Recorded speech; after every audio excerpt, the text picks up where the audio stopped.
happening, gang? It's your boy Retro back again with another reaction video. Yeah. Today we got another huge update. You guys can probably already tell it is going down. Just by that title alone, you guys are definitely gonna want to see this one. One of the only reasons why I keep tuning in, I feel like a lot of our fellow conservatives tune in to CNN just to see that superstar host Scott Jennings, and he is back at it again, absolutely ripping that bogus CNN narrative to shreds in this one, guys. I'm excited to get into it, so we're not straight into it. All I ask that you guys please hit that like button, hit that subscribe button, and without further ado, let's get straight into it, folks. Check this one out. It's almost like Trump with the tariffs kind of took the heat off of Elon after what happened in Wisconsin, because he needs it. He's been having a really rough few weeks, and Republicans in Congress and elsewhere are getting nervous, and they would like him to turn the dial down on some of this stuff. Yeah, I was on with you guys some weeks ago, and I said that the Republicans were going to have to bench Elon Musk, that they were going to have to put him on the bench. He is deeply, deeply unrelatable when you look at him. And then he doesn't seem to talk about the American people as if they're actually people. He's running his wing of the country in a very dollars and cents, like Neo from the Matrix way.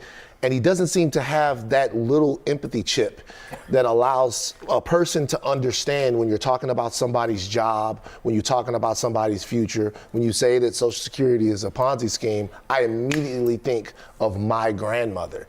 And anyone who thought of grandmothers wouldn't say that. So after a while, the shtick was going to get old, and it was going to cost the Republicans electorally. Matter of time.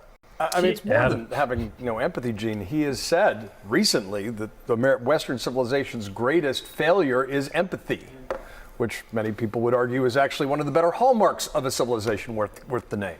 And there is a political backlash. I mean, Harry Enton's run through the numbers a million times, but the reality is that he is deeply unpopular. Now, he put a lot of personal capital and financial capital into this Wisconsin race. It didn't go his way. But at some point, all the knives are out.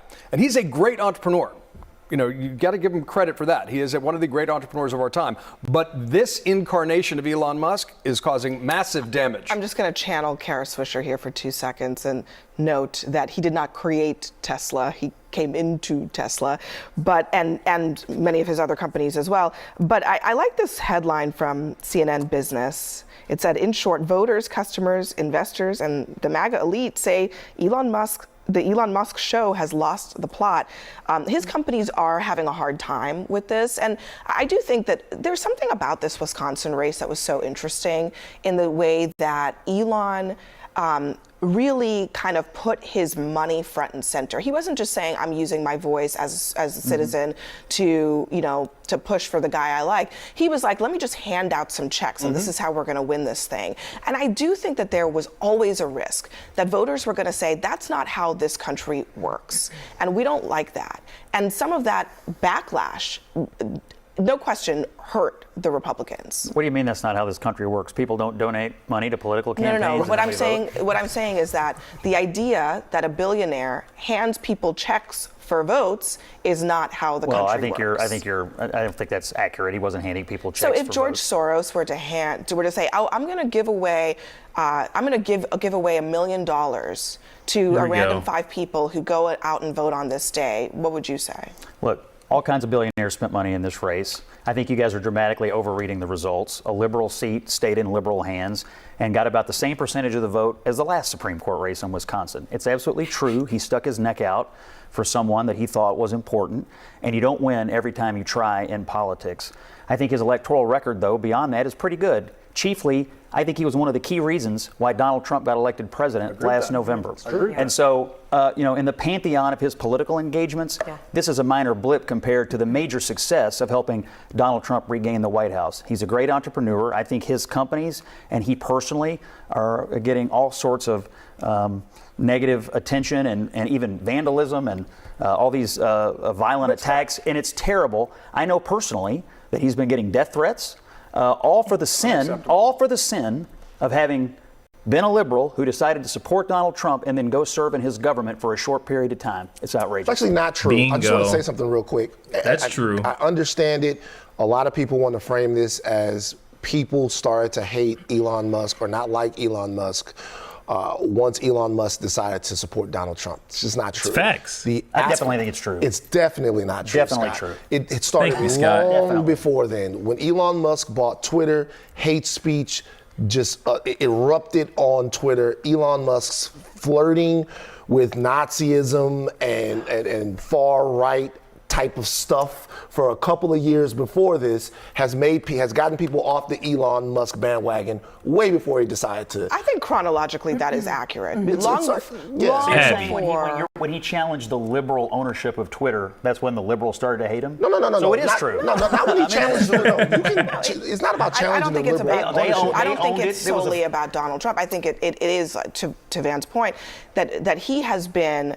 Even before he owned Twitter, actually, before he bought it, before he wanted to buy it, he was turning his personal platform into a place where conspiracy theories, harassment, he accused a random person of pedophilia. It was sued for it. I mean, this was happening years ago, before all of this. You know, I agree with Scott that we shouldn't make too much of the Wisconsin thing. And in fact, I think there was a bit of a Streisand effect here. Like, I think if Elon hadn't injected himself into Wisconsin politics, it might not have gotten as much attention, and it might have 100%. Right. So I don't even know that, you know. Anyway, so that's one thing. But I also think he has done exactly what he was meant to do.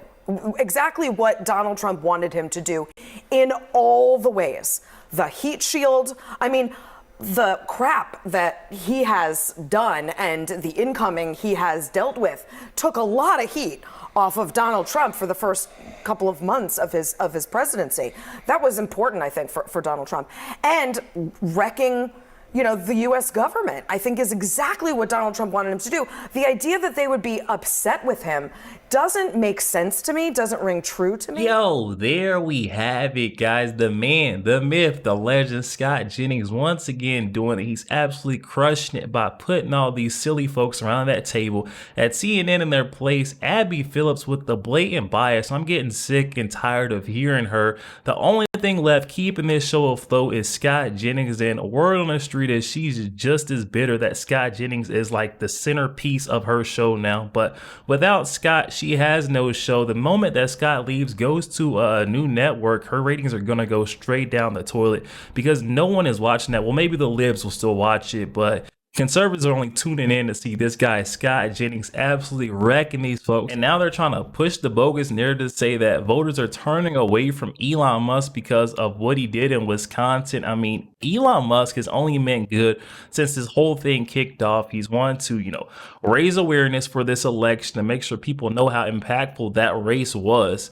Now these loonies on the left are going to be able to stop or try to create injunctions for Donald Trump to have to leap over every step of the way. Elon Musk just did what he does best, you know, highlight and bring in awareness. And then for them to try to say that Elon Musk shouldn't be taking credit for any of the successes that came about from his companies because he didn't create them is insane. That narrative needs to get tossed out the window. We've seen what happened to me. Tesla was all right before Elon Musk. It was decent, but Elon Musk comes aboard. He takes that thing to new heights.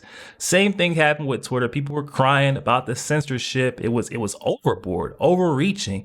Elon Musk allows folks to have their First Amendment constitutional right.